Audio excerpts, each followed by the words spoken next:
Shalom, selamat pagi, sahabat GSCC yang diberkati oleh Tuhan Yesus Kristus. Jumpa lagi bersama dengan kami, Gracia Hope Compassion Channel. Tuhan kiranya memberkati dan melindungi kita semuanya. Tuhan menyinari kita dengan wajah-Nya dan memberikan kita kasih karunia. Mari kita siapkan hati kita untuk mendengarkan sabda firman Tuhan. Sebelumnya, mari kita satu di dalam doa. Terpujilah Bapa sumber segala kasih karunia di dalam kehidupan kami, yang senantiasa menganugerahkan kami semua yang terbaik. Apa saja yang Engkau janjikan, Engkau selalu menggenapkannya di dalam kehidupan kami. Dan kami percaya orang yang menanti-nantikan Tuhan akan tetap kuat dan bertindak. Bapa, kami membuka lebar-lebar hati kami. Kami membuka tangan kami. Kami menyambut firman-Mu Tuhan. Dan di pagi hari ketika kami duduk diam di kaki Tuhan, kami mempercayai berkat Tuhan dilimpahkan atas kami. Bapa, terima kasih buat Roh-Mu yang kudus, kiranya menyertai kami. Ampuni salah dan dosa kami Tuhan. Kami siapkan hati kami mendengarkan firman-Mu. Haleluya. Amin. Bapak Ibu sahabat GSCC yang diberkati oleh Tuhan Yesus Kristus, mari sama-sama kita merenungkan firman Tuhan. 5 pasal per hari kita akan baca. Saudara-saudara boleh membaca pasal-pasal dari Markus 13, 14, 15, dan 16. Dan saudara-saudara bisa membaca dari kitab Injil Lukas yang pertama. Dan saudara-saudara, kita akan merenungkan sebuah perenungan firman Tuhan pada pagi hari ini.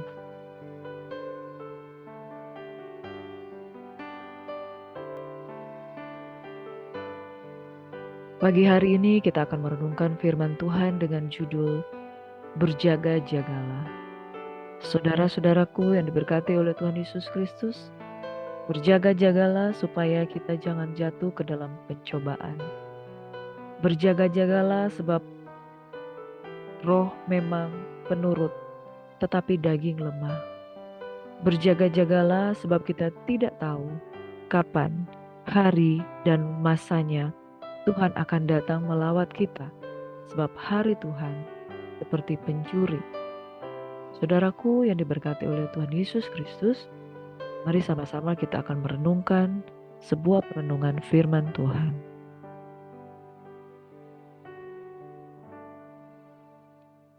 Di dalam Injil Markus, ayat yang ke-13, pasal yang ke-13, firman Tuhan berkata, "Kamu akan dibenci semua orang oleh karena namaku. Tetapi orang yang bertahan sampai pada kesudahannya akan selamat." Saudaraku, firman Tuhan mengingatkan kita pada pagi hari ini, ada begitu banyak tantangan, ada begitu banyak halangan dalam kehidupan kita. Tapi kiranya itu tidak menghentikan langkah kita untuk tetap setia dengan Tuhan. Tetap bertahan saudaraku. Apapun pergumulan dan masalahmu saat ini, pergumulan dengan keluarga, pergumulan dengan pekerjaan, pergumulan dengan finansial, tetaplah bertahan. Injil Markus pasal 13 ayat pertama hingga ayat yang seterusnya berkata, ketika Yesus keluar dari bait Allah, seorang muridnya berkata kepadanya, "Guru, lihatlah betapa kokohnya batu-batu itu dan betapa megahnya gedung-gedung itu." Lalu Yesus berkata kepadanya, "Kau lihat gedung-gedung yang hebat ini? Tidak satu pun batu akan dibiarkan terletak di atas batu yang lain, semuanya akan diruntuhkan." Ketika Yesus duduk di atas bukit Zaitun berhadapan dengan bait Allah,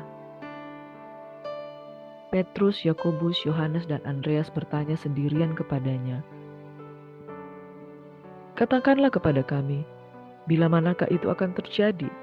Dan apakah tandanya kalau semuanya itu akan sampai kepada kesudahannya?" Maka mulailah Yesus berkata kepada mereka, "Waspadalah supaya jangan ada orang yang menyesatkan kamu. Akan datang banyak orang dengan memakai namaku dan berkata, 'Akulah dia,' dan mereka akan menyesatkan banyak orang. Dan apabila kamu mendengar deru perang atau kabar-kabar tentang perang, janganlah kamu gelisah. Semuanya itu harus terjadi, tetapi itu belum kesudahannya. Sebab bangsa akan bangkit melawan bangsa, dan kerajaan melawan kerajaan. Akan terjadi gempa bumi di berbagai tempat, dan akan ada kelaparan. Semuanya itu barulah permulaan penderitaan menjelang zaman baru. Tetapi kamu ini hati-hatilah, kamu akan diserahkan kepada majelis agama, dan kamu akan dipukul di rumah ibadat, dan kamu akan dihadapkan ke muka penguasa-penguasa dan raja-raja karena aku, sebagai kesaksian bagi mereka. Tetapi Injil harus diberitakan dahulu kepada semua bangsa. Dan jika kamu digiring dan diserahkan, janganlah kamu khawatir akan apa yang harus kamu katakan. Tetapi katakanlah apa yang dikaruniakan kepadamu pada saat itu juga. Sebab bukan kamu yang berkata-kata, melainkan Roh Kudus. Seorang saudara akan menyerahkan saudaranya untuk dibunuh. Demikian juga seorang ayah terhadap anaknya. Dan anak-anak akan memberontak terhadap orang tuanya dan akan membunuh mereka. Kamu akan dibenci semua orang oleh karena namaku. Tetapi orang yang bertahan sampai kesudahannya, ia akan selamat. Saudaraku, pada waktu kita mendengarkan firman Tuhan pada pagi hari ini, bukankah hari-hari ini peristiwa demi peristiwa tersebut sudah terjadi? Ketika Petrus, Yakobus, Yohanes, dan Andreas bertanya, "Bila manakah itu akan terjadi? Apakah tandanya kalau semuanya itu akan sampai pada kesudahannya?" Yang pertama, Tuhan menyatakan bahwa hati-hati terhadap penyesatan orang-orang yang memakai nama Tuhan, membawa satu pemahaman yang menyesatkan, menggunakan nama Yesus, kemudian menyesatkan banyak orang. Yang kedua, hati-hatilah saat engkau mendengar deru perang, kabar-kabar perang. Itu semuanya adalah tanda-tanda bahwa dunia sedang ada di akhir kesudahannya. Bangsa akan bangkit melawan bangsa dan kerajaan akan melawan kerajaan. Yang ketiga, akan terjadi gempa bumi di berbagai tempat. Kelaparan terjadi di mana-mana. Dan semua itu baru permulaan penderitaan menjelang zaman akhir, zaman yang baru. Saudara, tanda-tanda ini akan kita lihat. Segala sesuatu sedang menuju pada kesudahannya. Kamu akan dibenci semua orang oleh karena namaku. Bukankah di hari-hari terakhir akan ada semakin banyak penganiayaan terhadap orang percaya? Semakin banyak orang-orang percaya yang dianiaya, dibenci, yang ditolak. Saudaraku, tapi janji firman berkata pagi hari ini, orang yang bertahan sampai pada kesudahannya akan selamat, pasti selamat, dan Tuhan tidak akan pernah membiarkan orang yang menaruh harapannya hanya kepada Tuhan.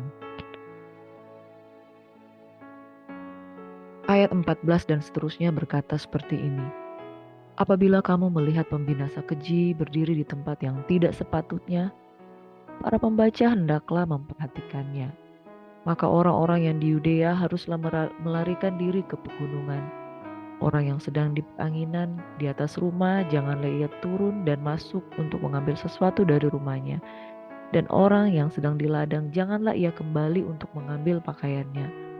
Celakalah ibu-ibu yang sedang hamil atau yang menyusukan bayi pada masa itu. Berdoalah supaya semua itu jangan terjadi pada musim dingin. Sebab pada waktu itu akan terjadi siksaan seperti yang belum pernah terjadi sejak awal dunia yang diciptakan Allah sampai sekarang, dan yang tidak akan terjadi lagi. Dan sekiranya Tuhan tidak mempersingkat waktunya, maka dari segala yang hidup tidak akan ada yang selamat. Akan tetapi, oleh karena orang-orang pilihan yang telah dipilihnya, Tuhan mempersingkat waktunya. Pada waktu itu jika orang berkata kepada kamu, "Lihat, Mesias ada di sana," atau "Lihat, Mesias ada di sana," jangan kamu percaya. Sebab Mesias-Mesias palsu dan nabi-nabi palsu akan muncul, dan mereka akan mengadakan tanda-tanda dan mujizat-mujizat dengan maksud sekiranya mungkin menyesatkan orang-orang pilihan. Hati-hatilah, aku sudah terlebih dahulu mengingatkan semuanya ini kepada kamu. Saudara, membuat bahwa nabi palsu akan muncul dan menyesatkan banyak orang, hari-hari ini itu sudah terjadi. Artinya, firman Tuhan ya dan amin. Tuhan memperingatkan kita, berhati-hatilah, jangan kita sembarangan mempercayai sebuah pengajaran. Jangan kita terlena dengan janji-janji yang berasal dari nubuatan nabi-nabi palsu. Saudaraku, berhati-hatilah, sebab Tuhan sudah memperingatkan terhadap kita semuanya, agar kita jangan tersesat. Sekiranya Tuhan tidak mempersingkat waktunya, maka dari segala yang hidup tidak akan ada yang selamat.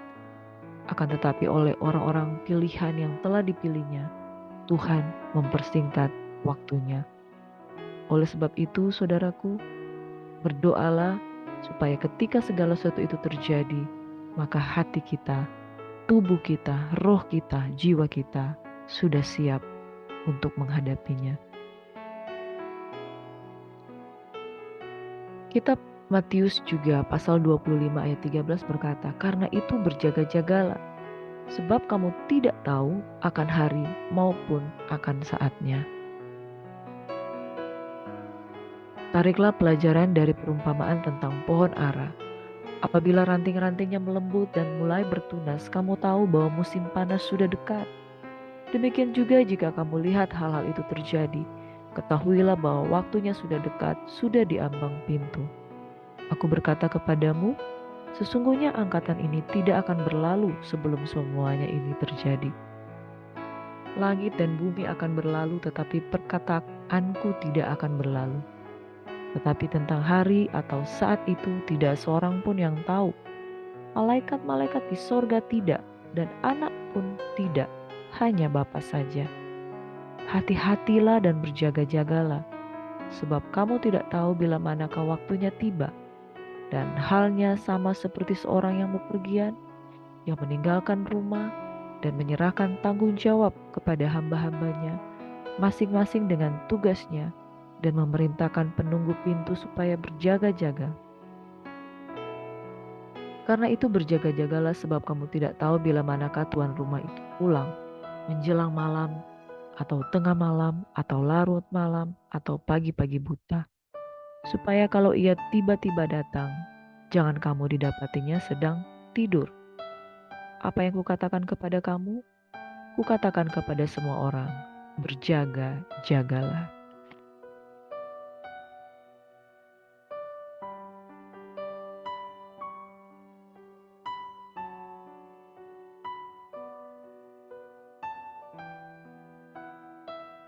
Saudaraku, menjadi perenungan bagi kita semua pada pagi hari ini. Apakah kita sudah siap?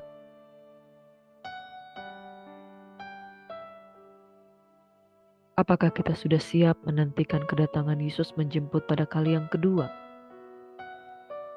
Kalau kita sudah siap menantikan kedatangan Yesus sebagai mempelai menjemput kita, kain lenan halus, yaitu perbuatan-perbuatan baik yang memuliakan Tuhan, itu sudah kita persiapkan sebagai gaun pengantin kita. Bahkan sebagaimana 5 anak darah yang bijaksana, ada persediaan minyak. Orang yang memiliki persediaan minyak, hidupnya melimpah dengan pengurapan. Tapi jika tidak ada persiapan minyak, sama halnya kita seperti pengantin wanita yang bodoh yang menantikan Tuhan tapi tertidur, namun tidak memiliki kelebihan minyak? Atau sudah siapkah kita kalau kita sebagai mempelai wanita yang tidak punya persediaan, bukankah kita akan masuk pada kedatangan hari yang berat itu? Yaitu hari di mana ada kesusahan besar, 3,5 tahun di mana Tuhan izinkan kesusahan besar. Sangkakala keempat akan dibunyikan, dan orang-orang yang tertinggal akan diuji imannya. Dan orang yang bertahan sampai pada kesudahannya, mereka akan selamat. Jadi saudaraku, golongan orang-orang yang ditinggalkan pada saat tidak dijemput oleh mempelai pria akan menghadapi kesusahan yang besar. Sudahkah saudara dan saya siap dengan hal itu? Karena itu, kukatakan kepadamu, berjaga-jagalah supaya kita jangan jatuh ke dalam pencobaan. Penyesatan terjadi di mana-mana, deru perang terjadi di mana-mana, penganiayaan terjadi di mana-mana. Tetapi bertahanlah dan sebarkan Injil, sebab ketika Injil disebarkan sampai ke ujung bumi, maka kesudahan segala sesuatu akan segera tiba. Matius 26 ayat 41 berkata, berjaga-jagalah dan berdoalah, supaya kamu jangan jatuh ke dalam pencobaan. Roh memang penurut, tetapi daging lemah. Jadilah kuat, jadilah kuat, jadilah kuat. Tetaplah bersyukur, tetaplah bersukacita, jangan hanyut dengan pergumulan dan permasalahanmu, tetapi tetaplah kuat, berdoalah, berjaga-jagalah, dan nantikanlah Tuhan. Pagi hari ini, saudaraku yang diberkati oleh Tuhan Yesus Kristus, biarlah Tuhan mendapati engkau tetap menjaga imanmu, supaya jangan sampai ketika Dia tiba untuk menjemput engkau didapati tidak siap. Mari kita berdoa. Terima kasih Bapa di surga buat pagi hari ini. Firman Tuhan mengajar kami untuk berjaga-jaga dan berdoalah, nantikanlah Tuhan, dan janganlah biarkan dirimu disesatkan. Bapa di surga, terima kasih buat pagi hari ini. Diberkatilah umat-Mu yang lemah, diberkatilah umat-Mu yang sedang menghadapi pencobaan dan pergumulan. Mereka tidak tahu apa yang mereka harus lakukan, tetapi roh Tuhan ada pada mereka. Oleh sebab Engkau telah mengurapi mereka. Sebab itu mereka tidak akan ditinggalkan, mereka tidak akan sendirian, tapi orang yang mengenal Tuhan akan tetap kuat dan bertindak. Nantikanlah Tuhan, ya nantikanlah Tuhan, supaya kita beroleh kekuatan yang baru, dan percayalah kepada firman-Nya, maka engkau akan hidup. Terima kasih Bapa di surga, ini doa kami bawa di dalam nama Tuhan Yesus Kristus, kami berdoa dan mengucap syukur. Amin.